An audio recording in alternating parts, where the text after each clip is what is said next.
All right. Well, worked on a couple hours on this. It's no gas tank, you can see. But I wanted something to conceal a battery.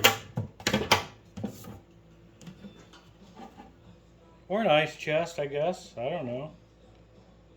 But it was all rusted out. It was no good. It wasn't worth using it for something for a gas tank. So did a little modification. Making it work. Repurposing.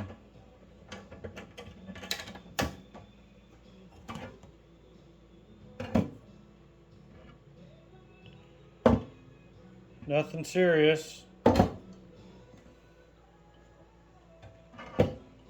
Alright, well, quick little video of that little bad boy. Later.